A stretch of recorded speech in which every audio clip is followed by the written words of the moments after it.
Herzlich willkommen beim Stallgeflüster, dem Hobby Horsing Podcast. Hallo ihr Lieben und willkommen bei meinem kleinen Podcast.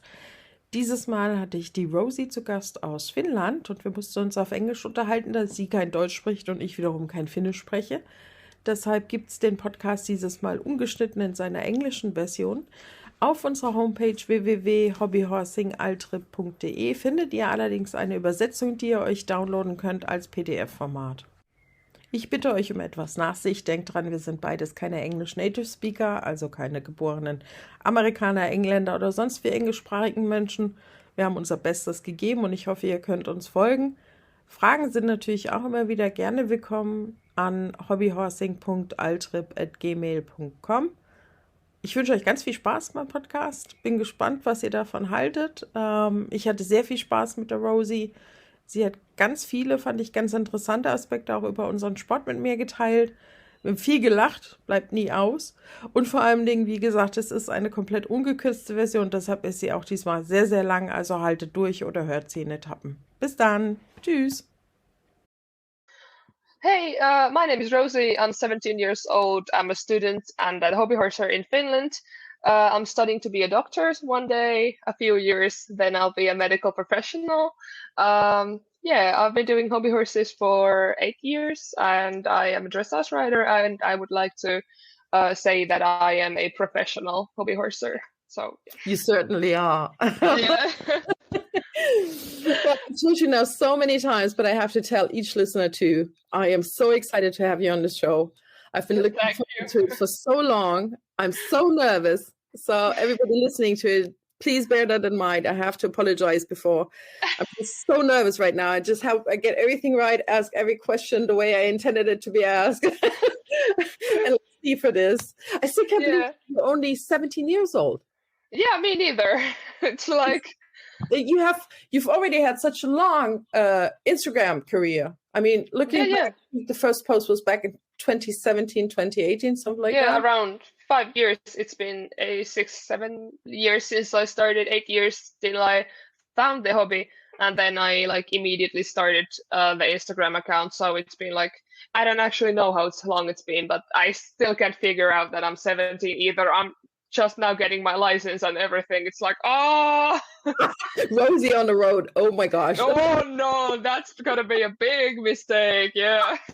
But it's so easy for you to get from one place to the other, and I think that's I actually bought my own car, and I think we get our licenses if we have a reason. We get them at the age of 17. Mm-hmm. But I actually think that it was a big mistake from Trafi, the government of Finland, for the vehicles to give me the permission, because I don't know what's going to happen then.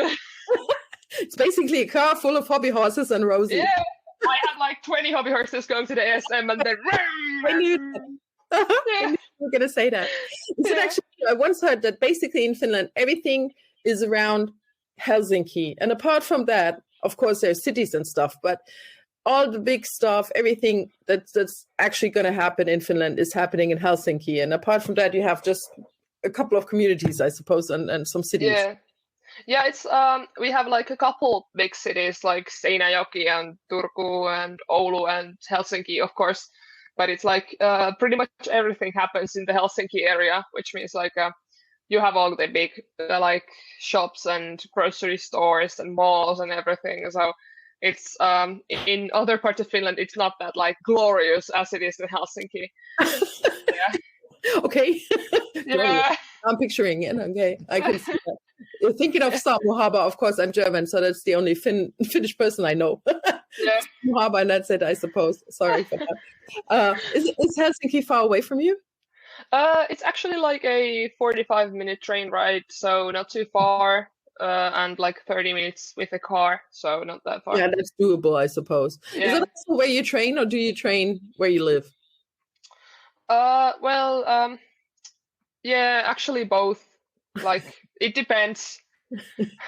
I see you in that sports club. There are a couple of videos, I suppose, where you are in a sports club or something like that. There's this coach with you who's teaching you all stuff, and I can see you trotting and stuff like that, rehearsing your freestyle stuff. Yeah. And it looks like a big gymnasium or something like that. A sports club. Or Yeah, it's well, my friend Alisa, which has been my coach for like 3 to 4 years now, and now that I'm actually developed so much that I am in the SM and international like medalist. I have bronze and silver and everything, so I'm actually at the higher level. I don't really need her help anymore. I haven't needed her help in like years. Actually, but she's like encouraging me, and I'm still attending her training sessions, even if I am not getting like technical things out of it. I'm just like, some days, some people gotta achieve that, like encourage. If you know, of course, they're very benefiting for your training and stuff. Then. Yeah, and we're athletes, so we gotta have some encourage in something that we're doing. In real life, so it's the most valuable thing that I actually have right now. So I'm like, oh, please praise me, I am so good. And then it gives me the feeling that yes, actually I am in that level that I can do this and this and this. It's like developing myself mentally as well. Yeah, you have to grow, I suppose. Yes, but you're also very strict on yourself. I know that. I can tell from your videos. I mean, you are very strict with yourself. Yeah, and I've actually been always that kind of person. It's just in my personality, and I have this like mentality: if your dreams are not scary to you, they're not big enough. And if you are not like strict on yourself, you will always be like greedy and spoiled and everything. So I want to make sure that I'm neither of those, and I just like improve myself day by day by setting boundaries and training the hardest I can and being the person that I am right now, and like concentrating on being the best version of myself by being so critical towards myself. And yeah, that's kind of it. And also I struggle with a lot of self-esteem things, but they actually are also positive, which means that I am improving and getting better day by day, even though they are mental things. So yeah, that's, I know you are. I know you. Yeah. Still, I felt for you during, I think it was this winter when we talked about it and you had a hard time. And I wish myself that you wouldn't be as hard on yourself as you were. I know it keeps pushing you towards your goal and to grow further and stuff like that. But still, I just wish for, me personally wished for you to be a little bit more fine with the person you are currently and with the level you have currently. Yeah, it's hard. It's hard for everyone, and especially in sports. It's, you know, it's a big thing. But yeah, just like it needs a lot of concentration and thinking. It's not so simple. And I took like your advice and took everyone's advice, but it's still like it's so grown up to my head. It's like so difficult to change. Yeah, of course. And you are still 17 years old. I'm 45. Yeah. I still have a lot of growth to do. There's just so much I strive towards too, but it's hard to reach that goal. Yeah, I think it's a never-ending story. Yeah, I actually think that's the beauty of the life. You're never like finished. Yay! Great. Yeah. I would prefer to be a little bit more Buddha-esque, a little bit more Buddha than, I don't know, train myself. But yeah, okay. Well, let's see how that will work out in the future. How did you start with hobby horsing? Why did you start with hobby horsing? Did you get hooked right away? How did you find out about it? Actually, this is a funny story because I don't know, it was back in 2014, I think, that I had a competition with real horses in the summer, June, I think. It was a like camp competition, and I needed to recognize and remember the school course, dressage. And I was like, hey, maybe I would build a sick horse and maybe then like recognize and remember, hold the course by myself with the horse. And then I took my old sock, which was white and still dirty, and filled it up with like different things like newspaper and cotton and everything and other socks, and glued some eyes on it and took some yarn and made the mane. And there it was. It was my first hobby horse. And then I just rode it, and then I remembered the course, and then I started to make other horses, and I was like, hey, this is actually kind of fun. This is like an actual thing. Then I started making the horses more and practicing and running on my backyard.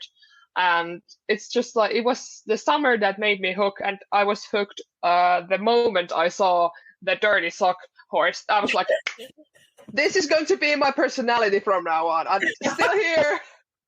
A sock horse, there it is. Yeah. Yeah, it had like this brown stain on the like muzzle, and I was like, yeah. That kind of fits it perfectly. What was his name? I actually don't remember. It was I can look a picture, but it was so long time ago. I was like, whew, I can't even remember like anything I had down in the 2014. It was a crazy year. It was. Apparently,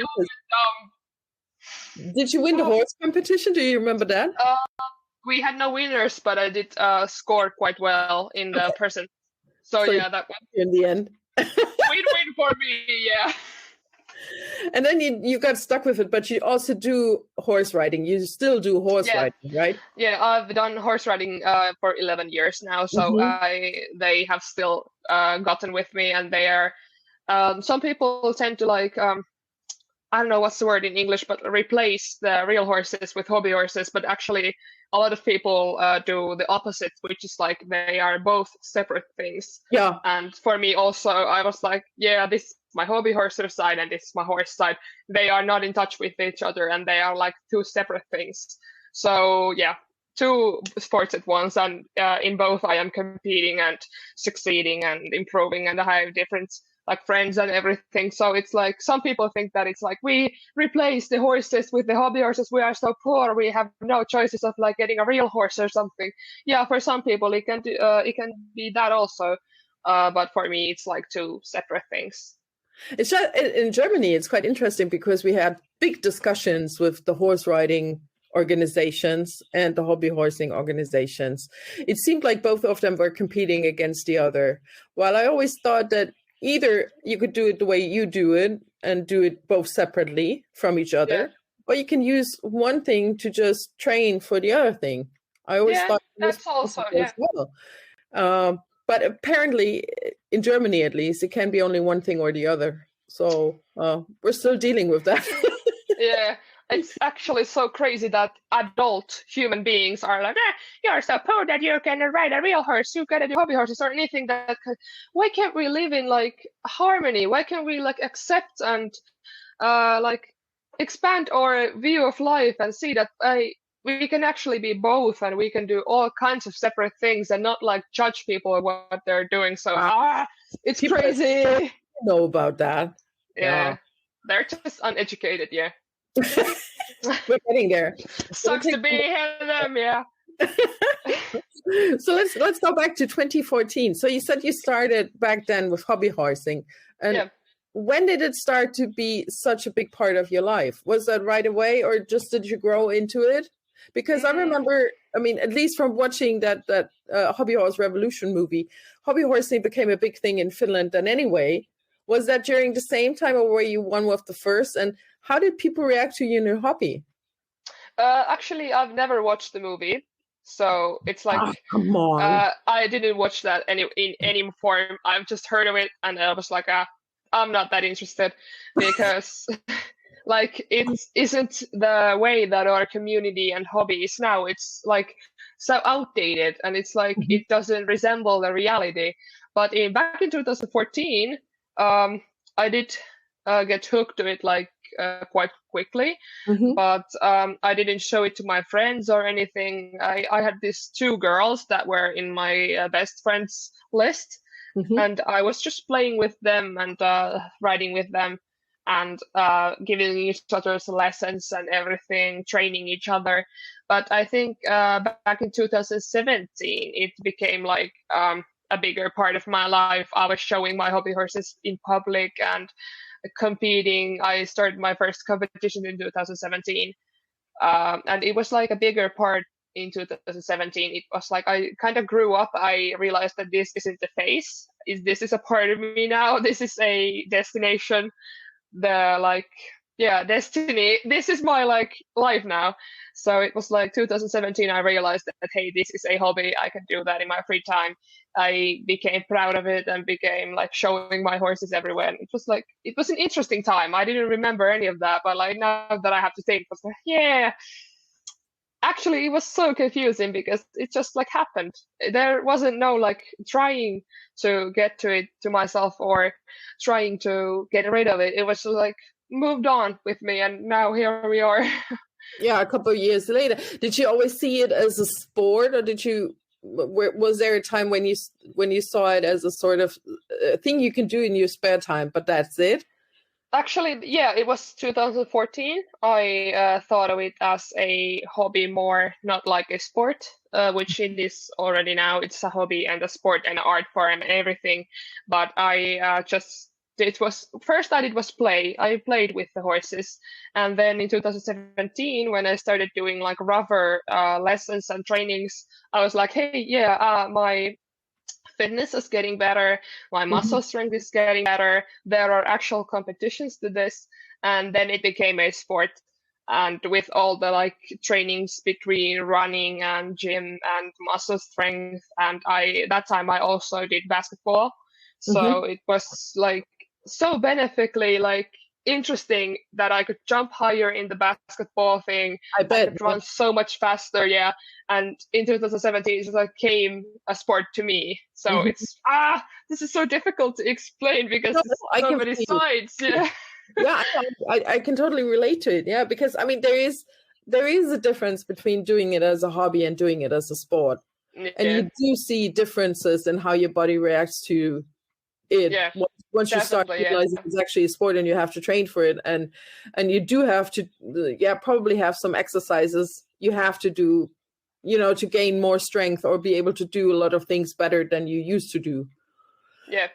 So I can relate to that. Yeah, you actually just mentioned something that I thought was very interesting because it's an aspect we in Germany never talked about. You actually said it's some sort of art form.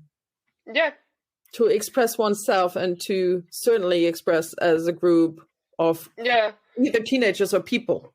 Yeah, and of course it's I think there's two things that actually make it especially in dressage. There is the freestyle program. You can wear whatever you want, choose whatever music you want. You're quite actually dancing with the horse. You have like a storyline and everything. And also it is when it comes to making hobby horses, you can do whatever you want. You can do however you want, whatever kind of horse you want. It's just I sell horses for like $300 each and euros each. It's like, I don't think that's a toy. It's a hard worked, like a handmade art project. It's like I'm making the SM horses now, and it's like, yeah, this is an art project that I do. Yeah, it's difficult to explain again, but yeah. And as you just said, of course, in dressage there is this freestyle stuff, so that's a sort of expressing oneself. But as you just mentioned as well, there's the sewing and all the crafting stuff that goes into it as well. So I've never seen a more versatile hobby than hobby horsing. Yeah, definitely, yeah. If you see it as a hobby, not just to downplay it, but yeah, in Germany it's mostly still a hobby, and I guess where you've been in 2014, that's where we're currently stuck at. Oh, yeah. But you've had a lot, less time to develop your things. And I think it's actually okay in the point you are right now, because you just need more time and people to do it. Of course, it's just that all the horseback riders are not very patient with us. So either they're laughing at you or they're asking you for more specific regulations, and that's what we're currently working on, taking your Finnish regulations and trying to translate them to German and see if this works for us as well the way you do it, or if we have to change something specifically for our country. Yeah. And that's what everybody's currently waiting for, but it's a hard topic because there's so many people who have different mindsets, and you just have to try to fulfill everybody's wishes. And that's It's a lot of work to do, actually. And it's getting tiresome as well. So that's why I said I'd rather start a hobby horsing podcast and do the regulation stuff, because that's just not fun. Yeah, but that's actually fine, yeah. So you just mentioned that while you were playing basketball, you started to notice that you were jumping higher and stuff. I actually noticed going through your pictures for this podcast that you did more jumping in the past. Do you still do jumping sessions? Yeah, I actually do, but dressage is quite more beneficial for my body and my mind because I enjoy it much more. And there's in dressage, it's way more like difficult and different than jumping. But of course, in a sport that's not beneficial or like you cannot do a one thing because it becomes boring, yeah. And then I jump sometimes, but my body has some issues. I have a I don't know how to say it in English, but my hip in the left side, I got run by a car, which it's now like a bit of injured. It's been 5 years, but it's still a bit injured. So I'll have to look forward of what it makes me, and jumping is irritating to the hip. So luckily I enjoy dressage way more than jumping because I would be a retired show jumper from now. And so it's just like still jumping for the technique and for the fun, but not in a like blood in the mouth feelings, like nothing serious. Dressage is the way we are going serious, but jumping, nah. That's just like it's fun for me because I remember asking you a lot of questions about dressage and how does this work and what does it look like and stuff like that, trying to find myself in there and trying to find out how to teach it to someone else. Yeah. Especially when that person doesn't have a horse riding background, to understand what it's really about. It's very technical, and to find out how it's supposed to look is a very complicated thing, actually. To explain to someone who's never actually seen horse riding or been a horse rider, it is difficult because there are same gaits and everything is the same as with the real horses, but except it's not the same in the real horses. It's completely different, and try to explain that to person who has never been in the back of a horse. Feel it and see it. Yeah. But I get But that's it, yeah. How much do you actually train per week? Because I see you training basically almost every day. Yeah, it's as I am a professional athlete in 2 different sports, I train with hobby horses 6 to 12 hours a week, and then I go to the gym and run every day and do muscle strength every other day, and then I have a rest day in the Sundays and some days Fridays. But actually I train every day for by 2 hours or little less maybe. Now that I'm a bit sick, I cannot train at all because of myocarditis. If it comes, then I'm in the hospital, But now I'm just resting and riding horses, and also I ride real horses 3 times a week. So usually I train 3 times a day. Or how many hours does your day have? Apparently more than... I think it has more than 24. I'd need 24 hours more in my day because I'm at school, I have work, I need to rest, and then I have my training. So it's incredible. I am truly fascinated by myself because I'm how do I do this? How is this possible? But with enough determination, it's possible. Apparently it is, yes. I have to tell I still sleep 9 hours at night, so it's... Don't be such a whiner. That's what I'm going to tell my kids. Think about Rosie. But if you love something enough, then you are willing to do enough for it. And of course, I love moving. I love sports. I love my disciplines, and I love my things. So of course, I'm making room for them. And if it means not reading to that exam, or if it means I'm skipping school's work, whatever, I can do school later. I'm studying to become a doctor. I think the next 6 years are going to be full of reading and calculating and everything. Yes, so a lot of chemistry, biology, all the good stuff. Yes. Especially physics and biology. Yes. I think I can get enough of them in the future. Yeah. I can already see it. You actually mentioned something that's quite interesting to me because I keep arguing with my kids who don't want to do it. That's actually exercising for being a hobby horser. That's something they don't do.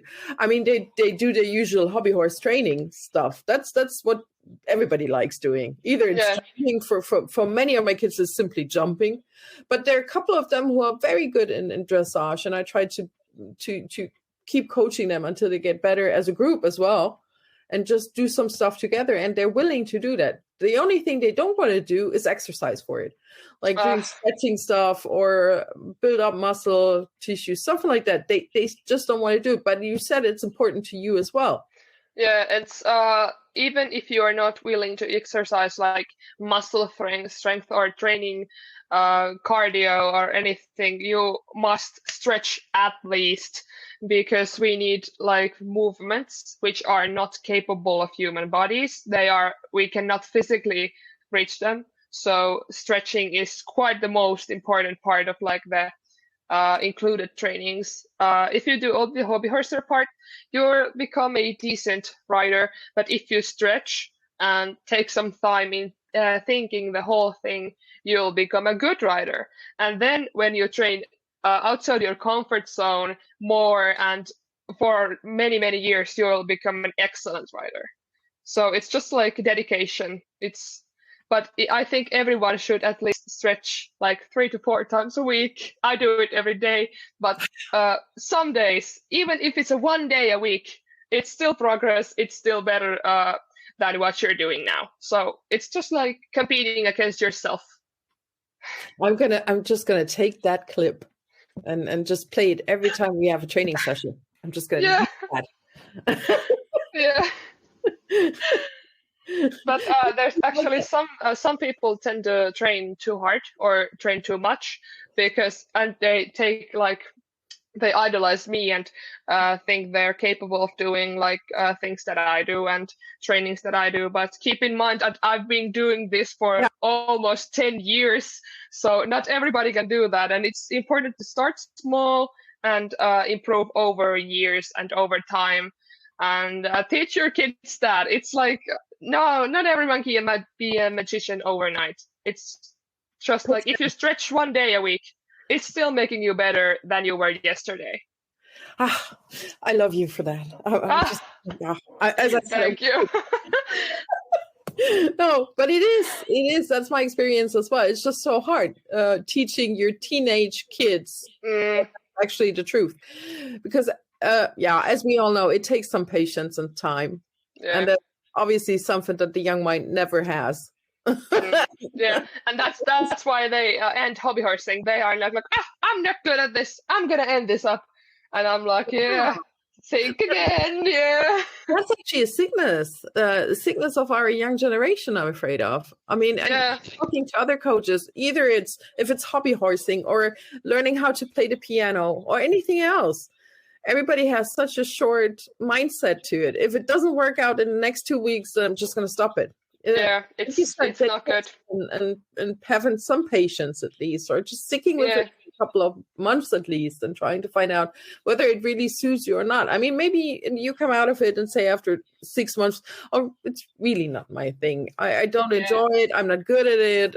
Maybe there's a certain type of motion you have to perform and just can't perform it because your body's limited. Okay, well then that's it. But you at least tried it. But after 2 weeks, I mean, it's very hard to decide what you're capable of. Yeah, and you cannot have like progress in 2 weeks if you are doing sports. Muscle grows over months. I've been doing hobby horsing for competition purpose for like 5 to 6 years. And if you look at my pictures from 2017, I had no muscle at all. But now that I'm eating and I'm training like a bit outside my comfort zones, I'm gaining muscle, I'm gaining strength. It took me like only 6 years to get this state. And but I think it's also important that you keep the training and the moving fun, because you cannot learn something if it isn't fun, especially for the younger kids. It's through playing, through experimenting, through asking questions. And it's so important because a lot of people tend to forget that. It's like you cannot teach a toddler to walk if it doesn't want to walk. And you cannot teach a girl something it doesn't want to learn. You cannot teach me matricular questions if I don't want to learn. If I didn't want to be a doctor, you couldn't teach me anything. It's If I'd only known sooner, I would have told my math teacher. He gave up on me at some point. Oh no! A very long time, much earlier than he gave up on me. But yeah.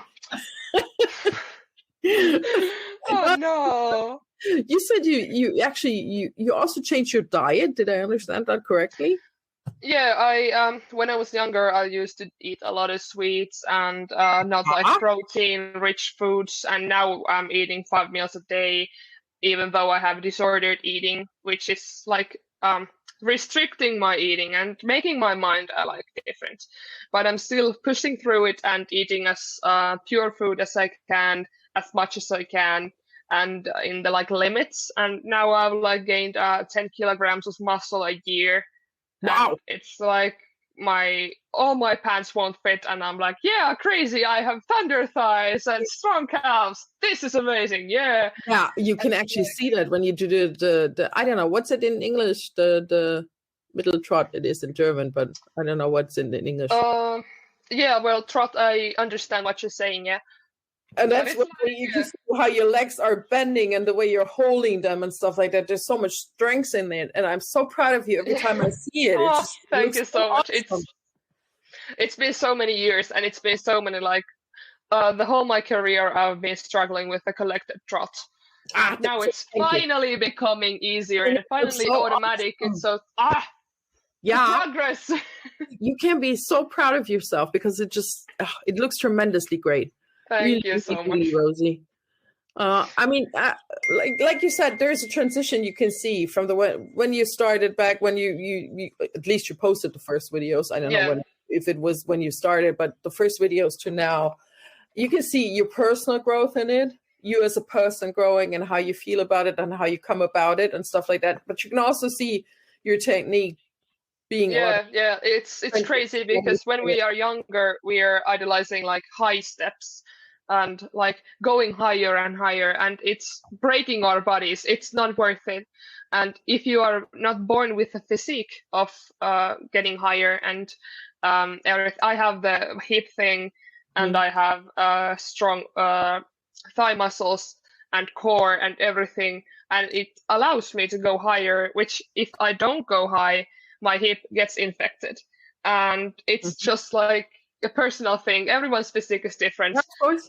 So kids, if you are learning something from this, don't push yourself to go higher. It's go lower, find the tempo and find the technique. Don't jump like high. Just think about the steps. No higher, just forward. And just relax. It's just like, even though I am going higher, I can still relax. I can breathe. Wow.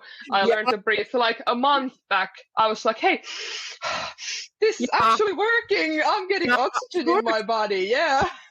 But it is, and it makes so much difference whether you're capable of actually breathing and having sufficient oxygen in your body to actually perform.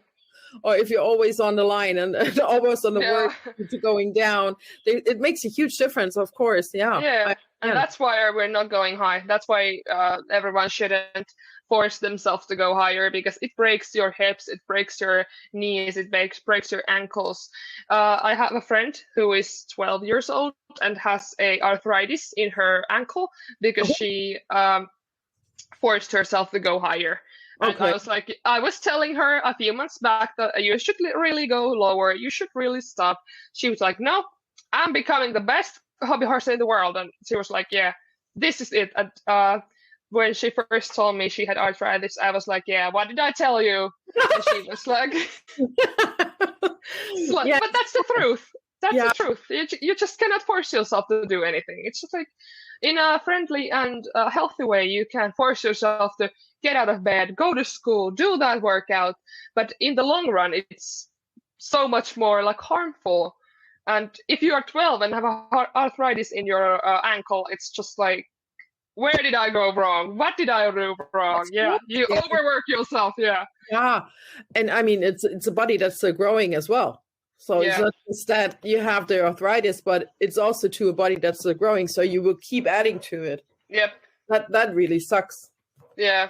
And it's like, it's becoming, I think it's restricting her from doing any sports in the future. So just like, you should not overwork yourself in any way, in work life or movement. Nah. I'm absolutely with you. But that's actually a point I've been thinking about, because I remember you being very hard on yourself before a competition in a mental state as well. So it's not you and your body, but it's also you working up yourself because you're afraid. No, afraid is not the right term.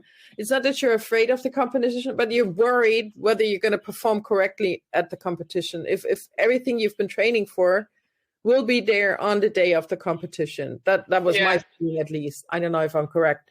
Yeah, you are correct. But it's like our minds are such like complicated things. The brain is such a complex organ. It's like, how can one forget everything that he's or she's done in the past 10 years because of they're so stressed out? And I think I figured actually out the performance thing because I couldn't breathe. I was just like so in like panic. Yeah. And like I was afraid that I'm not going to remember the course or something, that I was breathing through my mouth and very quickly, and it's just not like through the nose and out of the mouth. It's like producing more oxygen and letting more oxygen come into your body and muscles. And then this one competition, I was somehow so relaxed. I was like, whoa, I've just driven 3 hours from here. What am I doing here? If I mess this up, then all right. And then I just went and enjoyed the course and breathed correctly, and then won the course. There hasn't been any dressage course or competition I wouldn't have won if one in the past 5 years, like 1 or 2, and like it's all because of the breathing. It's just I understand. Don't worry about it. Yeah, but are you still that hard on yourself, or is that something you've overcome as well? Yeah, I'm still hard on myself. Yeah, because after the Slovakia thing, I forgot the course, and I was crying for like 5 hours straight. Because I was so disappointed in myself. But actually, the judging was quite unfair there as well. We didn't get any papers or any proof of our courses, so I was getting over it easier than the most things. But actually, yeah, if I disappoint myself, which is quite usual, it gives me more motivation and power to improve myself. And it's like, if I am mad at myself, then I can turn that madness and turn that anger into something good in the future. So that's like, this happened because of this, and I have to do this in order to improve myself. That's great. So you come out of it with a lot of more strength and stuff, and mindset is growing as well. That's kind of cool. How many times do you compete a year officially? Do you know? Or is there a number to it? Do you do the competition once a month or twice a month or each? Last year I competed 200 times or 115 times. I have this wall of rosettes. Oh my gosh. There's not like half of it. There's so much more, and there I have all my cups. Oh my gosh. Yeah, so I compete a lot, but now that I have my license, work, school, sophomore year, everything, I cannot compete that much. But already 5 times, and I usually compete at summer, but because I'm whole summer working, I cannot. So hopefully in the autumn, I can compete like 50 times or 20 times at least. Rosie, you're crazy. Oh gosh. Yeah, but it's part of the hobby. You have to be a little bit crazy to like get into the sport. That's true. That's actually that's a good crossover to one of my questions I had in mind. I don't know if you read it, but I've sent you the questions in advance, and there's a question that says, "Do you perceive the sport as a sport for outsiders or nonconformists?" Because I was wondering, the tail of that question is, in Germany, here in my at least at my local sports club and in the group I'm teaching, I have around about 25 kids that I teach every week. And from those 25, I'd say half of them is either or is being mobbed at school, or has a hard time just dealing with themselves. I don't know, it has a hard time growing up, probably too, just from a personal view. And then obviously now they're doing a sports that's not widely accepted. People still look at you in a funny way, and they think of, what is it you're doing? You're too old to run around with a stick horse and stuff like that. So you have that personal boundary where you're being mobbed by yourself from others, and you have a hobby that's not very widely known, and you're still doing it. So I have a theory in my mind that you're either a person that's sort of a masochist, or that you're just nonconformist, which would be perfectly fine with me, because I'm born Aquarius. I've never been a conformist with anything in my life. I'm very typical Aquarius, always having a different opinion, voicing my opinion, stuff like that. If it's something that nobody else does, I have to try it because nobody else is trying it. Yeah? Of course. So, naturally, yeah. Yeah, so that's absolutely fine with me. I'm just wondering whether it's the same in Finland, or if it's just Germany here and just the German kids right now. Or maybe it's a generation thing as well. Might be. Yeah, actually there's a lot of bullying and lots of different kinds of abuse in Finland when it comes to hobby horsers. I was on vacation back in 2019. I was riding my hobby horse in Thailand, which I've been in 11 times, 12 times already. And I was thrown with a full water bottle that was aimed for my head, and rocks and everything. So I think it's a generation, because in Finland there are adults teasing everything and everyone, kids teasing everything and everyone, teenagers criticizing and bullying everything and everyone. And it's just like there's bullying whatever and whatever you do. Whenever you do it, however you do it, it's just every single place has some bullies and some like mean people in them. And that's why I'm kind of an activist. It's just like I bring my hobby horse to my upper secondary school, which is like, so much people are like, are you crazy? You're going to get beat up. You're going to get bullied. Everyone's going to tear up your horse. I was like, no, I don't care. What's the point? And we use Yodel, which is anonymous like chat place where you can chat from other people to like others' topics. And they were like, there's this crazy woman with a stick horse, like bring her out of here. She's crazy. What's she doing? That's so dumb. That's so childish. And I just answered to them that, it looks like your parents, or you couldn't embrace and imagine yourself doing something, and you didn't have the permission to make yourself the person you are today. And looks, you're just closed-minded. And well, I still bring my horse to school, but there are also a lot of positive things. A lot of people from my school follow me, and they are like, "You're so brave. I couldn't ever do that." I'm just like, it's just a regular thing. It's my hobby. It's my lifestyle. It's my work. It's my sport. Why wouldn't I bring it up? Why wouldn't I carry it with me? I have trainings mostly after school also. It's just like I have my shoes and I have my horse. And I'm just like, this is the thing I do. If you don't like it, you don't have to be around me. And some of my friends have criticized it. They're like, that's so dumb. You are so childish. I have left them all. That it's like, you are not in my friend group anymore.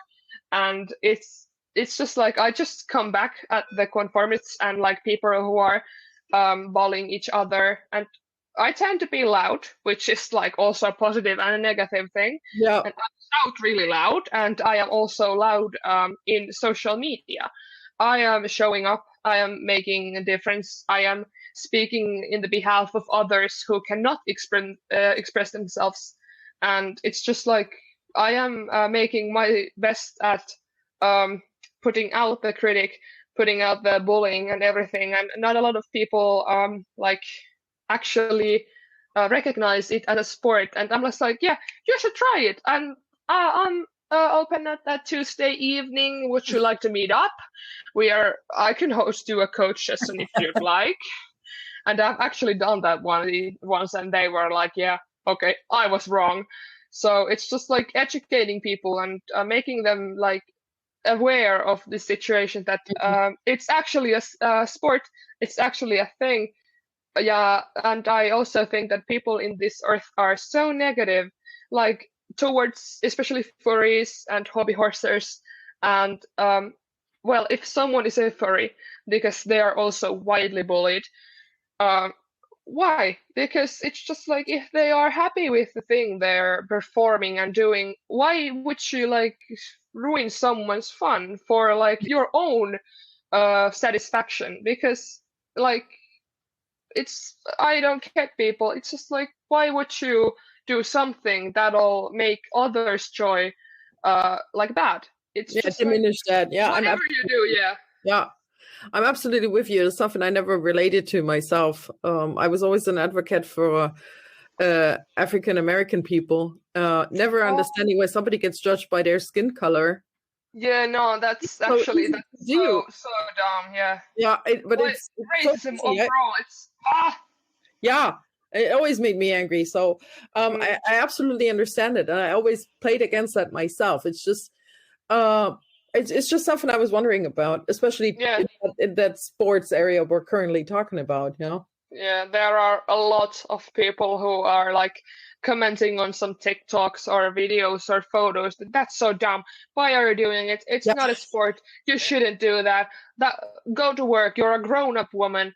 And at the time I was like 15 and I was like, yeah, I'm not a grown-up. I can do this however I want.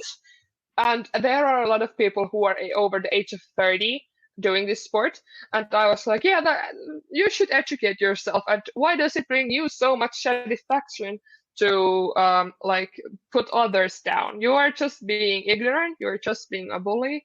Like, the world is such a negative place. Why would you do it? And why would you make the world even more negative? We have so much going on, and people are like, "You're riding on a stick. That's so harmful. Why don't you go to work or do something important?" I was like, especially with that face, bro, it's such a like tiny thing. Wouldn't you just go on with your own life? Yeah, just care for that. Yeah. But that's it. Probably they're frustrated with their own lives. They have to criticize others just to forget about what they have to be dealing with. Yeah, and that's also, people are feeling bad, but it shouldn't like go to other people. You shouldn't project it to others. And like, this is a problem because people are not feeling good, but it's still not a reason. And I am like, get yourself together. Especially the grown-ups, I'm like, whoa, don't you have anything better to do? Especially the work you mentioned. I'm a student. I don't have to go to work. You have a job to do. Go do your job and not bully kids on the internet. God damn it. Perfect reaction. Okay, I'm gonna do that as well and just play it on repeat. Yes. You just mentioned actually adult hobby horses. Do you have them in Finland? Actually, I think half of the hobby horses in Finland are over the age of 20. Really? It's just like the oldest we have in Finland is like 50. You guys all have to come to Germany. We can create here. We could like build a whole team and just enjoy the night and like sit around and. Because apparently it stops here at 18. All of a sudden, everybody's gone. In Germany, yeah. Yeah. Ah, okay. It's very strange. I was talking to this one girl, Nele. She's sort of our Rosie in Germany. Okay. She has huge followership on YouTube, and she's sort of the advocate for the sports itself. So she's doing a lot of press and stuff like that. And I've been talking to her, and she said, well, after I finish school and my studies and stuff and so on, I still would like to compete in championships. And then I told her, well you're going to be 25 then. And she said, yeah, I wish for everybody to just stay on the sport, because if you do it as a sport, it's still recreational to you, and it's still it's an exercise for you. If you just do it for yourself and just keep on doing it, but apparently it stops, and that's what we're wondering about. Why does it? That's actually quite strange, because in Finland it's like when you go for specific friend groups or places, or you move schools, it becomes like more inactive. But not a lot of people like end their hobbies, and that's why I also like to bring football like into comprehension. Like, do professional footballers end when they are like 18? They are like, where would Messi and Ronaldo be? Like, Yeah, of course. if it's same in the hobby horsers, you started when you're 8, and then you become good and end at 18. And if the footballers would do that, then it's just like we wouldn't have any hobby horses at all. It's just like people should stick to what they're doing and enjoy what they're doing. Of course, if you're not enjoying the sport, it's a different thing. Yeah, certainly, certainly. Yeah, but if you are just like ashamed or feel like you're old enough to stop, or you're too old, it's just like, why does age matter in sports? It's just like, yeah, of course, when your legs are so fragile when you're like 100 years, then of course you could consider like toning it a bit down. But we are all young, we have still working legs, we have a working brain. Hobby horsing can be done in such different ways. You don't have to ride, you just make hobby horses and meet up with other hobbyists. And it's just like, why do people stop? It's yeah, we'll see about it. I don't understand. Maybe it will change. Yeah. About that. I was going to ask you another question regarding your summer camps. You've mentioned earlier you're going to have 7 this year. I think that's you're going to that's a lot of work. Yeah. Tell me about it. How does it come about? People register for it, and then you meet up, and then what is it they're going to do? Yeah, that's actually quite the way it is. And I open a registration. Everyone is like, yeah, I'm interested. And all the places were out in like were the 3 first camps in seconds.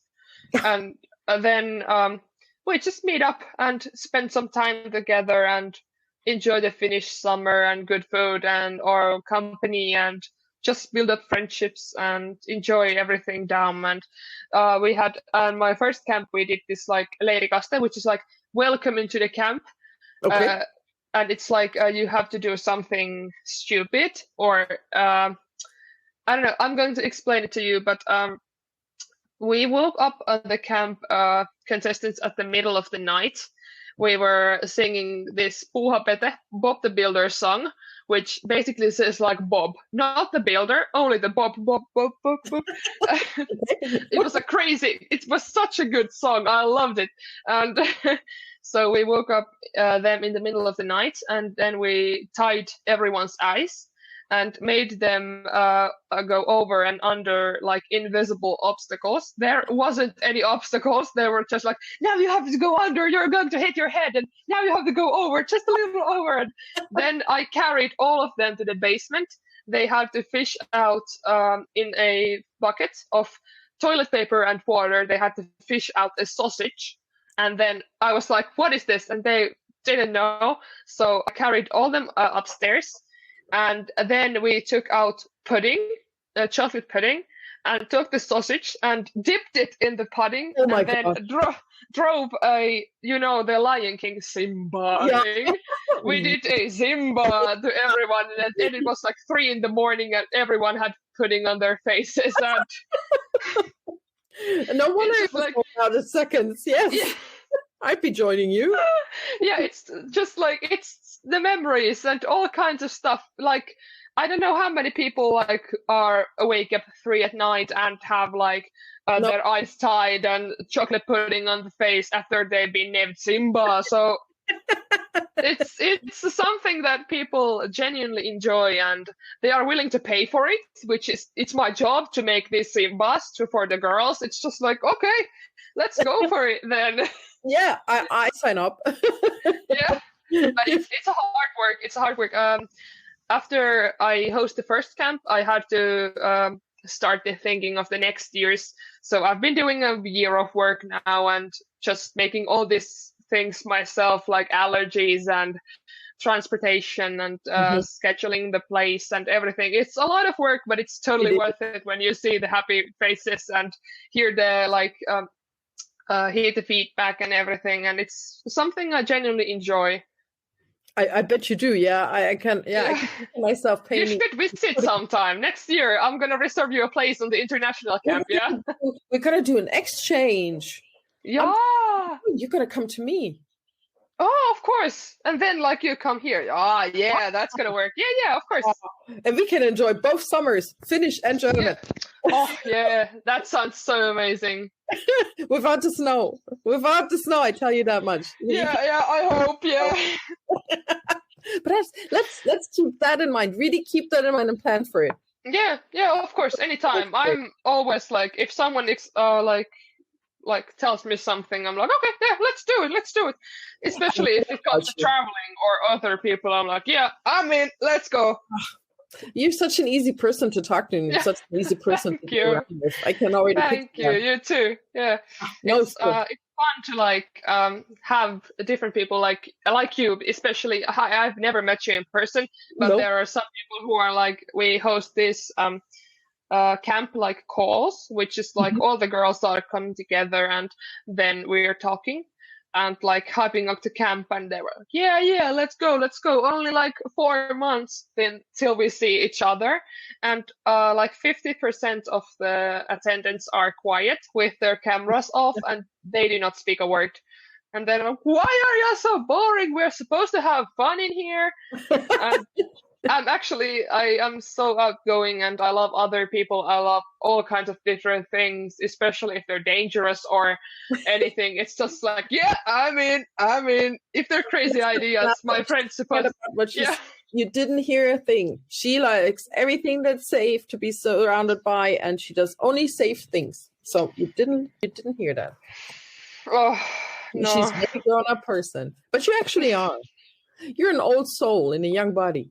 Yeah, I think so, but I still tend to be quite childish. So yeah, I think all adults as well are just like grown-up kids, and they have just like if you show a like soap bubbles to some group of men, they are like, oh, what is this? They still like cars. They still like airplanes, trains. Yeah, we are still playing kitchen when we're making food for our families. I'm just like, yeah, we're all just kids. Yeah, and that's how we're gonna stay until the rest of our day. Yeah, of course, that's the way to a good life. Yeah, it is. People actually complain about it because I keep collecting stuff, and I'm still a nerd in hopefully the best of ways. But yeah, people are complaining. About, why are you so childish? Calm down. Why are you always so loud and stuff? Well, that's life. I don't know. They're just boring. They're just boring. But it's just not in me. Yeah, and if they are complaining about you, they just cannot like enjoy themselves. They cannot enjoy what they're doing. They're probably going at a 9-to-5 work, and then for fun they're watching like Emmerdale or Friends or something, and then going to sleep at 7 p.m. and then waking up for work and doing nothing in between. It's just like, if you collect something, if you are interested in something, if you are loud, if you are outgoing, it's just like, you are a great person. I love you. And it's just like, if you are quiet, I'm like, yeah, this is very nice. I'm going with my job. I have a car. I have a house. I have a dog. Where's the spice? Where's the flavor? I'm actually a vampire. Yeah, just like that. Yeah. But actually going to bed at 7 in the evening sounds nice. That'd be nice for a change. Yeah, it is nice. I'm just a granny already. I have to get 11 hours of sleep a night, and then like, if I don't get like 10 plus, I'm like, oh my gosh, why did I have to wake up? Yeah, I'm not a morning person, not at all. Besides for partying all night long, if I don't have to wake up, it's easier. But if I do have to wake up at like with 6 hours of sleep, I'm going to be like a bear that has been shot in the butt. We're like, very grumpy. Why did someone wake me up? Why do I have to wake up? Leave me alone. Yeah. Sounds like me. Yeah. So before we're concluding our chat, what's in it? What's in the next 6 months for you? Obviously, there's summer camp. There's going to be some competitions. Anything interesting you've planned apart from that? Yeah, well, actually, some competitions. The SM, a lot of work in making the hobby horsers good camp. and connecting with other camp holders. They are hosting the camp otherwise, and they have hired me to host the camp. Wow. Keeping up with them, hosting my whole school's summer party when people are graduating and stuff. Mhm. And then just training, getting my license in a few weeks. That's a scary thought. Yeah. Yeah. And then, my favorite artists like gig and just some basic life, but a lot of work. I just cannot stress that enough. Yeah. I have 20 horses to be made, and I'm like, wow, that's a lot. What's it actually like going to the Finnish competitions, or at least ASM? What's it like? Do you meet a lot of friends? You say, "Oh, it's actually nice to see you," or are they just competitors, and you're like, "Oh, well." Well, actually, coming to the SM, it's a crazy mayhem down there. I was like, the first morning I was with my best friend. We were at the hotel. We were so stressed out, both. The baby sensory videos. Uh-huh. Yeah, the fruits and vegetables. Yeah, of course. We put one of those videos to the TV, and we were just staring at oh my gosh. Yeah, we were so stressed out. But it's like when I got to SM, it's all about meeting the people. A lot of people want to take pictures or have autographs and everything. So it's just meeting the people and getting their wishes fulfilled, and socializing and meeting other people and supporting each other, and just it's everyone should go to the SM sometime, because it's such a great imagination of the community we have here. Of course we have bad people, of course we have selfish people, we have liars, but in conclusion the whole SM is such it's amazing. You just cannot express it with words. It's crazy. It's stressing. It's a crazy mayhem. I'm always having a fire under my ass, and then just and I'm always this is crazy. I'm not going to survive this. I want pizza. I am hungry. I need to go pee.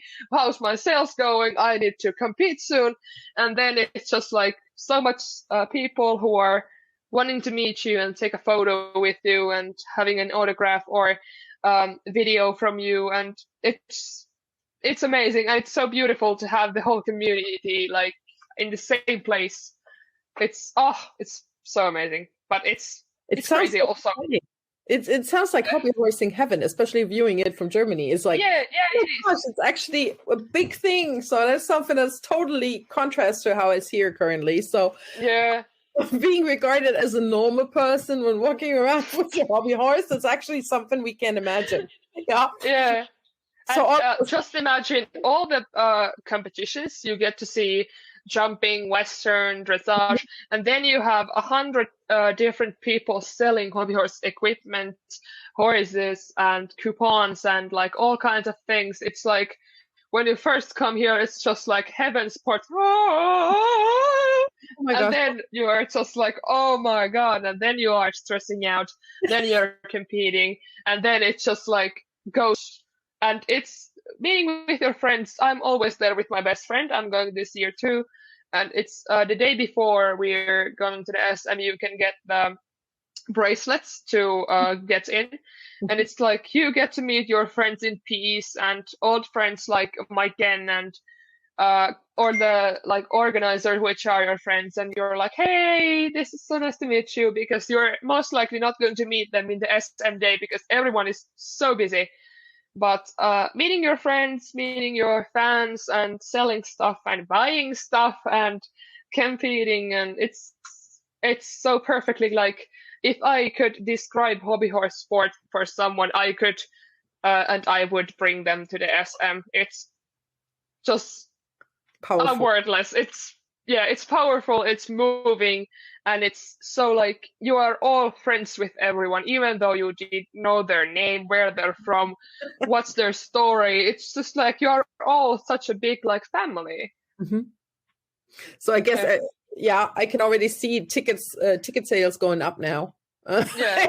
From Germany applying for a train ticket. Hold on. You would enjoy it here so much. You would love it here. I mean, actually, it's also crazy. Yeah, but that's natural. That's okay. I can do it. Yeah, but So before we end this session, is there an advice you have for all the hobby horses listening to that? Yeah, well, if you are listening to this and you want some advice, I would just say that continue doing what you love and continue doing it with your own pace. Don't stress. Don't force your steps up, even if you are wanting to go high. Don't force your steps. Don't force your mind. Just inspire and get inspiration. Think about your future and do not overwork yourself. Concentrate on being the best version of yourself today, not like thinking that everything comes right now, instantly. Be patient, love what you're doing, and like follow the crazy train that's like you are holding the train's steering wheel. Just go with the road, go with the flow. It's so easy. But I can know. And if there's people who are bullying you, just remember you are stronger than them. You have a lot more like things you can do. You are more creative. You are more brave. Some people couldn't do what you're doing. So keep going and never lose trust in yourself. That's the only advice I could give. That was so many things, but I think they're most important things in hobby horsing. And in life in general. Yeah. If you are afraid of something, like if your dreams are not afraiding, and if sorry, that was bad said. If your dreams are not scary enough, you are not dreaming big enough. That's like dream big, and always if you have a dream, if you have some sort of dream, there is always a solution. There is always a way in every single part of life. Yeah. You're gonna become a personal guru, I guess. I wish that was a job. Yeah, I could like Google it. No more doctor, no more doctors. Philosopher, yeah. Either that, or you can be a mental coach or something like that. Yeah, you would make a perfect mental coach, I suppose. Thank you. That would be actually quite nice to try out sometime. Maybe you could do it, but maybe the doctor first. Yeah. Well, we'll have to see, but like opportunities, yeah. Yeah. When they present themselves. Yeah. So, ihr Lieben, wenn ihr bis dahin durchgehalten habt, dann habt ihr echt einen langen Atem gehabt. Ich habe gemerkt, wir haben zum Schluss einfach nur noch gegackert und dann habe ich die Aufnahme beendet und habe ganz vergessen, mich offiziell zu verabschieden. Wir haben uns allerdings verabschiedet. Ich hoffe, ihr hattet ein bisschen Spaß bei der Episode. Wie gesagt, ich hatte wirklich viel Spaß mit ihr. Jetzt kommt noch Nessys Hobby Horsing Wissen to go. Bleibt also dran für die nächsten Turniertipps und wir hören uns in einem Monat wieder. Bis dann!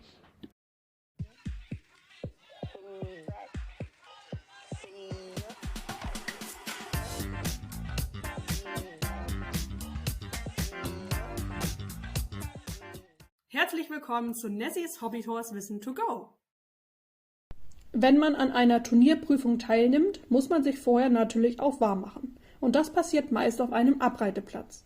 Und je nachdem, wie viele Starter es gibt, kann es dort auch mal etwas enger werden.